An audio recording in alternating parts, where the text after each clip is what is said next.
The wedding album lies open on Aunt Maxine's coffee table, a glossy monument to betrayal. I stand frozen, my fingers tingling with numbness as I stare at my brother Nolan beaming beside his new wife. The same brother whose wedding I'm supposed to attend tomorrow. "Elise, honey, I thought you knew." Aunt Maxine's voice wavers behind me, thick with something worse than pity guilt. The carefully wrapped crystal frame slips from my hands. The shattering glass echoes through the living room like a physical manifestation of what's happening inside me. Shards scatter across the hardwood floor, catching light from the afternoon sun streaming through the bay windows. That's not possible. My voice sounds strange, distant. I have the invitation right here. I fumble with my purse, extracting the thick cream envelope with my name in elegant calligraphy. Look, June 15th, tomorrow. Aunt Maxine takes the invitation with trembling hands, her reading glasses perched on the end of her nose. "Oh, Elise." Her voice breaks. "The wedding was last weekend.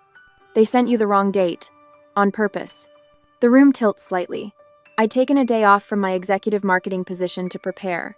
Spent weeks searching for the perfect gift, the right dress, practicing what I'd say to family members who barely acknowledge my existence. How can they be so cruel? "Your mother." Aunt Maxine hesitates, then squares her shoulders. "They decided it would be easier if you weren't there." The memory of receiving that envelope floods back standing at my mailbox, sunlight catching the gold embossing as I ran my fingers over my name, the flutter of hope in my chest. Maybe this invitation meant healing. Maybe they finally wanted me there. I remember the family dinner 2 months ago when Nolan announced the engagement, the way his eyes swept the room, connecting with everyone except me. Still, I'd smiled, offered congratulations, pretended not to notice. That weekend, I'd driven to 3 different stores hunting for the perfect dress, something elegant but not showy, something that said I belonged among them. The saleswoman had commented on my glowing smile as I stood before the mirror, heart light with hope. I kneel now, carefully gathering shards of broken crystal. When Aunt Maxine moves to help, I shake my head. "Let me." My hands tremble, but my voice has found its steadiness. They've always treated me like I was invisible. Now they've made it official. For once, I don't search for explanations to soften what they've done. Don't create excuses for their cruelty. Something shifts inside me, a tectonic plate finally breaking free after years of pressure. I stand taller, meeting Aunt Maxine's tearful gaze. "I fought with your mother about this," Aunt Maxine says, wringing her hands. "I told her it was wrong, cruel even, but she overruled me, said you'd just bring up uncomfortable topics, ask embarrassing questions." I almost laugh. Uncomfortable topics like the thousands of dollars I've quietly funneled to keep the family lake cottage from foreclosure through my holding company. Embarrassing questions like why my brother's business failures are always forgiven while my successes are dismissed. I've spent years trying to earn my place in this family. I wrap the broken pieces in the gift paper, the festive pattern now seeming like another mockery. I thought if I achieved enough, helped enough, they'd finally see me. Aunt Maxine reaches for my hand, her papery skin cool against mine. "Some people can't see what's right in front of them, Elise. Not won't, can't." The quiet realization settles over me. No achievement would ever be enough. No sacrifice would make them truly see me. I've been trying to earn what should have been freely given, and in doing so, I've allowed them to determine my worth. I look at the album again, at all those smiling faces celebrating without me. My absence was so complete they didn't even need to edit me out. They'd made their choice long before this wedding. Perhaps it was time I made mine. And I will. I will show my family who I am. I will not be invisible anymore. The next day, the steering wheel feels slick under my palms as I pull into my parents' circular driveway. Their Tudor-style home stands proud against the afternoon sky, its manicured hedges and gleaming windows betraying nothing of the betrayal within. I kill the engine but remain seated, watching through the bay window as they lounge in the living room, surrounded by wedding photos. My mother's laugh floats through the partially open window, the same delicate, tinkling sound I'd spent decades trying to earn. My father leans back in his leather recliner, looking more relaxed than I've seen him in years. And Nolan, my golden child brother, stands by the mantel holding up a large wedding portrait, his voice carrying clearly across the lawn. Best decision we made was making sure she wasn't there to ruin everything like always. A wave of nausea rises as I grip the door frame, knuckles white against the polished wood. They continue laughing, flipping through album pages, completely oblivious to my presence. 3 minutes pass before my mother finally notices me standing in the entryway. Her champagne glass disappears behind a silver-framed photo with practiced subtlety. Elise. Not a question, not a greeting, just acknowledgement of an unexpected intrusion. The wedding was last weekend. My voice sounds steadier than I feel. You sent me the wrong date, on purpose. Nolan doesn't even look up from the album. I needed one perfect day without you. The simplicity of his statement hits harder than any angry defense could have. No denial, no pretense. You've always disrupted our peace, Elise. Mother adjusts her pearl necklace, a nervous habit from childhood. Can't you understand we needed one special occasion without your intensity? Father remains silent in his recliner, eyes downcast, studying his hands as if they hold secrets only he can decipher. His silence speaks volumes, tacit approval wrapped in cowardice. I step further into the room, noting how they occupy the comfortable seating while I stand. The physical representation of our family dynamic couldn't be clearer if it had been staged by a theatrical director. I've put thousands of dollars into the lake cottage repairs through my holding company. The statement hangs in the air between us. Did you think I wouldn't find out you've been telling everyone it's still completely yours? Mother waves her hand dismissively. That's what successful children do, they help their parents. It's your obligation. Playing with your little marketing spreadsheets while the rest of us have real careers. Nolan smirks, tossing the album onto the coffee table with careless entitlement. Dad built something tangible. I create architectural visions. What do you make besides money? Their words crystallize a truth I've spent years avoiding. To them, I am not a daughter or sister, but a resource, an ATM with inconvenient emotions they'd rather not acknowledge. I catch my reflection in the ornate mirror above the fireplace. The woman staring back seems diminished somehow, shoulders slightly curved inward, head tilted in a perpetual posture of apology. How long has this stranger been living in my skin? This woman trained to make herself smaller at every family gathering, to speak softer at every holiday dinner. Let me explain something you seem to have forgotten. I open my purse, retrieving a slim folder I'd grabbed from my home office on the drive over. I have documentation of every dollar spent on that cottage, every repair made, every tax bill paid. Mother's eyes narrow, the first flicker of uncertainty crossing her face. And most importantly, I have my name on the deed, not as co-owner, as sole owner. I place the document on the coffee table. You signed over your half to my company 3 years ago when Nolan needed capital for his failing restaurant venture. Father finally looks up, confusion battling with dawning comprehension. You're welcome to contest it, I continue, my voice gaining strength with each word. But the paperwork is quite thorough. Jenna made sure of that. Jenna? My Jenna Morales? Mother's voice rises an octave. Our family attorney? My attorney now, I correct her. For the past 5 years. 15 minutes later, walking back to my car, hands trembling but steps steady, I wonder if I should immediately cut all financial ties or gradually withdraw support to give them time to adjust. The swift justice of immediate action tempts me, but would that make me as callous as they had been? What would you do when you discover the people who should love you have only been using you all along? I start the engine, the quiet purr somehow steadying my racing heart. For the first time since receiving that beautiful, lying invitation, I feel something close to peace. Perhaps the most important wedding wasn't Nolan's after all, but my own marrying the woman I am to the woman I've always been capable of becoming. That same day, my phone buzzed for the 5th time in an hour. Another cousin I haven't spoken to since last Thanksgiving, suddenly concerned about my mental health. Mother's been busy. Elise, honey, we're worried about you. Uncle Robert's voice crackles through the speaker. Your mother says you've been making some wild accusations. I press my fingertips against my temple. Did she mention that they sent me a fake wedding invitation with the wrong date? The pause tells me everything. Well, there must be some misunderstanding. No misunderstanding, Uncle Robert. They didn't want me there, so they made sure I wouldn't be. After hanging up, I open my laptop to find Nolan has posted wedding photos online. Surrounded by everyone who matters, reads the caption beneath an image of our beaming parents flanking the happy couple. The absence I'd never noticed in family photos before now screams at me. The final blow arrives in today's mail. A formal letter on Dad's business stationery demanding the return of the lake cottage to its rightful owners. As if I'd stolen rather than saved it. Night after night, I lie awake, Photographs spread across my bedspread. The smiling faces look back at me, mocking my naivety. Had I imagined the happy moments? Created false memories of connection where there was only tolerance? The weight of loneliness presses against my chest, heavier now without the pretense of family bonds. During a weak moment at 3 a.m, I reach for my phone, thumb hovering over mother's number. Maybe I am overreacting. Maybe one apology could restore the peace. But whose peace?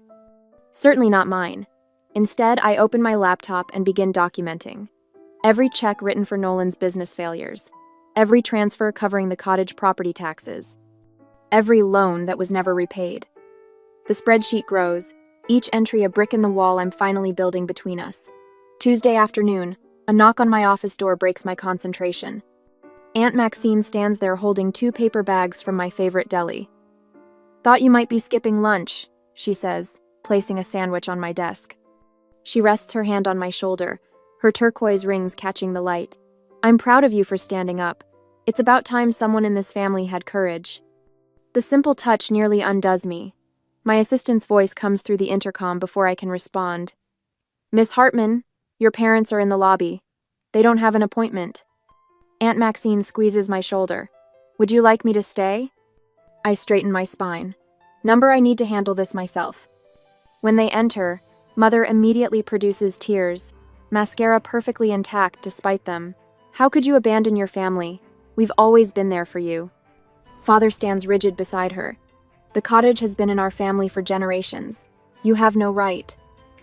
They remain standing while I stay seated behind my desk, no longer jumping to attention when they enter a room. "That cottage hasn't been in our family for years." I say, voice steadier than I expected. "You sold your half to my company when you needed money for Nolan's failed business venture." Mother's tears evaporate. "We did no such thing." I remove a document from my desk drawer. "Your signature is right here, Mother. April 2018, when Nolan's restaurant went under." Father steps forward. "We assumed once things turned around. You assumed I would give it back without mentioning the legal transfer? Or you assumed I would continue bankrolling the family while being excluded from it?" The words flow easier now. "I'm not your bank. I'm not your family's safety net. I'm done." For the first time in my life, my mother looks at me with something other than disappointment. Fear. I made myself clear. The intercom buzzes. "Miss Hartman, Jenna Morales is here for your 2 o'clock. Perfect timing. Jenna strides in, briefcase in hand, her authoritative presence filling the room. "Mr. and Mrs. Hartman, I believe our meeting was concluded." She gestures toward the door with practiced professionalism. "This is family business." Mother hisses. "Which is why Miss Morales, my attorney, is handling it." I reply. "All further communication will go through her office." The contrast is striking. Jenna's respectful Miss Hartman against my mother's dismissive glare. As Jenna escorts them out, Father looks back once, confusion replacing his usual certainty. When they're gone, Jenna returns with documents. "Ready to make this official?" With each paper I sign, my voice grows stronger, my signature more confident.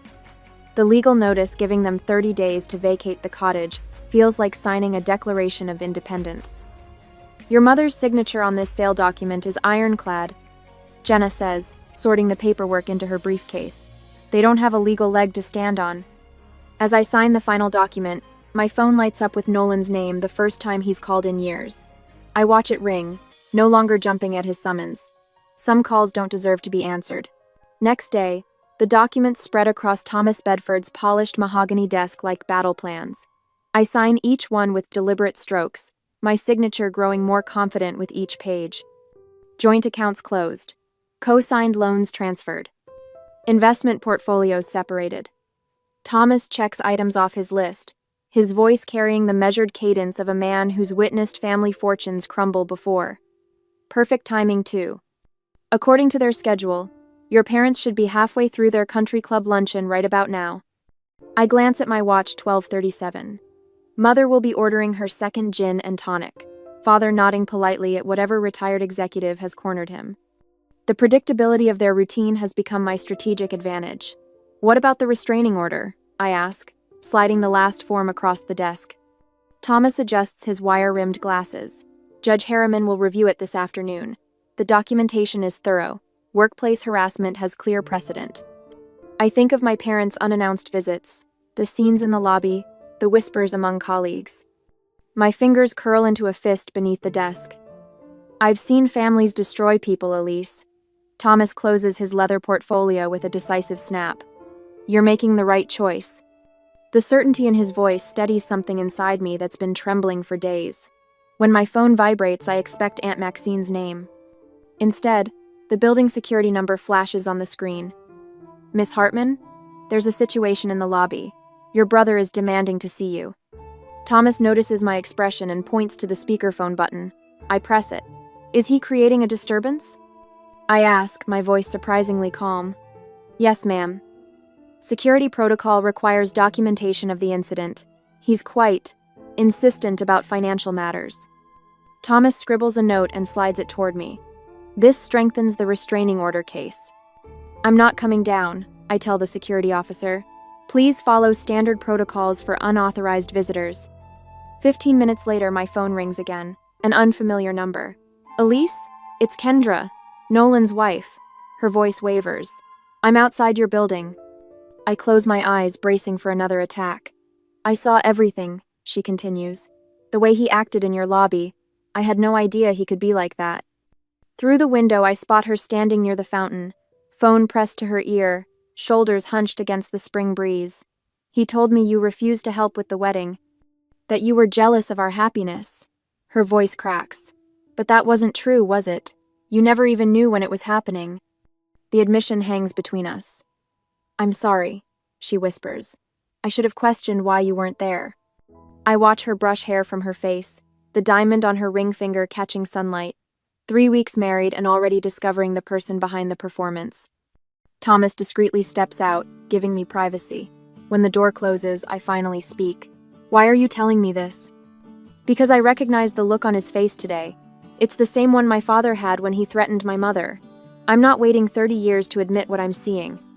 When Kendra reached out, I wondered if I should maintain the wall I'd built around myself or allow this one small bridge to remain. Could someone so closely tied to my pain become an ally, or was this another trap I couldn't yet see? Aunt Maxine arrives at my office later that afternoon, carrying a worn leather briefcase I've never seen before. I've been keeping these for years, she says, laying out folders containing printouts of emails, text messages, and financial records dating back a decade. Your mother never believed in deleting anything. Thought she might need leverage someday. I flip through pages of correspondence revealing a systematic pattern of emotional and financial exploitation. Need money for Nolan's business venture. Elise won't mind co-signing. Tell Elise the cottage repairs are minimal. No need to mention the foundation issues. She's coming for Thanksgiving. Hide the new boat until after she leaves. Each message lands like a physical blow. Jenna, my lawyer, arrives as I'm midway through the second folder that day. She scans several key documents, her expression hardening. This strengthens our position on the cottage ownership considerably, she says, selecting specific emails for her files. The judge will see a clear pattern here. Thomas returns with confirmation that additional security measures have been implemented on my accounts. They won't be able to access anything, even with the information they have about you. The following morning, Jenna calls with news that makes me sit down abruptly in my kitchen. Judge granted the restraining order. His exact words were, clear pattern of emotional and financial harassment. They can't come within 500 feet of your workplace or residence. That afternoon, Aunt Maxine calls. Your cousin Rebecca canceled her bridge game with your mother. Said she couldn't look her in the eye after what she did to you. One by one, the dominoes begin to fall. Uncle Stephen removes them from the holiday rotation. Grandmother's oldest friend refuses their dinner invitation. Nolan's drinking increases as rumors circulate about Kendra moving back to her parents' house. His financial stability leaves with her. When the formal eviction notice for the cottage arrives at my parents' house, reality finally sinks in. The consequences they never imagined possible have come due. I run my finger over the embossed letterhead of my holding company, the same company that purchased the cottage 3 years ago when they could no longer afford the taxes. The cottage they still believe is theirs. The truth has a way of revealing itself, one document at a time. A week later, on Wednesday, the familiar gleam of morning sunlight across the polished granite lobby of my office building feels different today. I've walked through these doors hundreds of times, but never quite like this, with security guards Stan and Miguel exchanging knowing glances as my parents enter behind Pastor Williams. Their expressions a careful study in contrition. Mother's camel hair coat hangs slightly askew on her shoulders, her normally perfect hair showing telltale strands out of place. Father stands with unusual deference, his shoulders hunched forward in a posture I've never witnessed before. The family pastor walks between them, Bible clutched to his chest like a shield. "Elise." Pastor Williams extends his hand, his voice carrying that practiced tone of gentle authority he uses for hospital visits and funeral services. "Your parents thought it might help to have someone neutral present for this conversation." I don't take his hand. "There's nothing neutral about someone who's been at our Christmas dinner table for 20 years, Pastor." Mother steps forward, her voice wavering. "We've been praying about this situation, Elise. About your behavior lately." "My behavior?" The words escape as a quiet laugh that surprises even me. "The cottage has been in our family for generations." Father finally speaks, his usual commanding tone replaced with something resembling humility. "Your grandfather built it with his own hands." Pastor Williams places a gentle hand on my arm. "Forgiveness is divine, Elise. They're still your parents. There are bonds that transcend disagreements." "Disagreements?" I repeat, feeling heat rise in my neck. "Is that what we're calling deliberate cruelty now?" "Think about what people at church will say," Mother whispers, glancing around the lobby as if congregation members might materialize beside the potted ferns. "Families shouldn't air their difficulties in public. The Thornton girl just went through something similar with her parents. Everyone's talking." I straighten my spine, feeling a strange lightness spread through my chest. "I've been promoted to Creative Strategy Director, Pastor. Did they mention that when they asked you to come? Or that my team just landed the Richardson account?" The pastor blinks, clearly thrown off script. "That's wonderful news, Elise. Congratulations." I reach into my leather portfolio and remove 2 envelopes, placing them side by side on the reception desk. "This is the invitation to Nolan's wedding I received. And this is the real one Aunt Maxine showed me afterward." Pastor Williams peers at them, confusion creasing his forehead as he notes the different dates.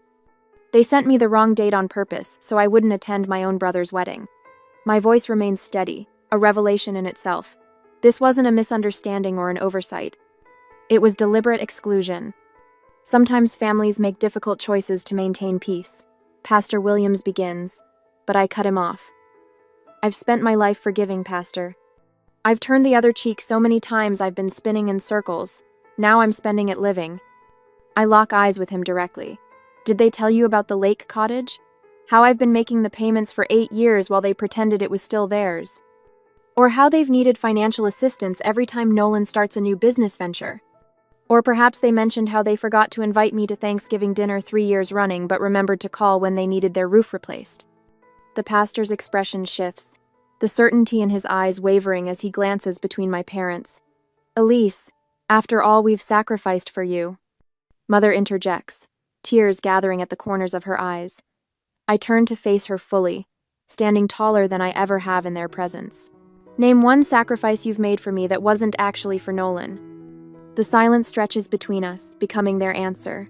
I pick up a manila envelope from the reception desk and hand it to my father. "These are all the family photos I kept. The ones where you cropped me halfway out or where I'm standing slightly apart. I've been holding on to them, thinking someday I'd feel like I belonged in those frames." Father takes it automatically, his fingers trembling slightly. "I'm releasing myself from the obligation of being your daughter." I say, the words bringing an unexpected rush of oxygen into my lungs. "You're free from having to pretend I matter to you." "You can't just stop being family," Mother says, her voice rising. "After all, we've sacrificed for you." "You already said that." I hold her gaze, still waiting for an example. Stan steps forward from his security desk, his presence a quiet reminder that this confrontation has an audience. "Everything all right here, Miss Hartman?" "Yes, Stan. My visitors were just leaving." "This isn't over, Elise," Father says, clutching the envelope of photos. "Actually, it island." I turn toward the elevator banks. "Stan will show you out." I don't look back as the elevator doors close behind me, cutting off the sound of my mother's protests. The sensation of lightness continues spreading through my chest, replacing the familiar weight I've carried for decades. 2 weeks later, the news reaches me through Aunt Maxine. Nolan has lost his job. his marriage already showing cracks under financial pressure. I feel nothing but a distant pity, like observing strangers through a rain-streaked window. The first letter arrives at my office the following Tuesday. The envelope bears my father's distinctive handwriting, precise capitals with flourished edges. I place it on my desk beside my coffee, studying it as steam rises between us. My finger traces the edge of the seal, not yet breaking it. Inside might be more manipulation, more guilt, more demands disguised as family obligation, or perhaps something else entirely. I haven't decided whether to open it yet, and that choice, I realize, is the most valuable thing I've gained. A year later, the morning sun streams through the floor-to-ceiling windows of my lake house office, casting golden patterns across the hardwood floor. My photographs line the walls, landscapes I captured during weekend trips when I stopped waiting for invitations that never came. No family portraits here, just moments that belong solely to me. My phone rings, and for the first time in years, my shoulders don't tense at the sound. Elise Hartman, I answer, tucking the phone between my ear and shoulder as I arrange presentation notes. It's a potential client interested in my boutique marketing approach.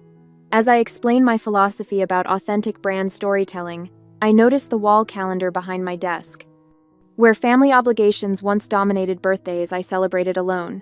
Holidays where I arrived bearing gifts and left bearing wounds, now personal milestones stretch across the months. Half marathon in August. Photography workshop in September. A week in Montana just because I've always wanted to see big sky country. When the call ends, I lean back in my chair and breathe.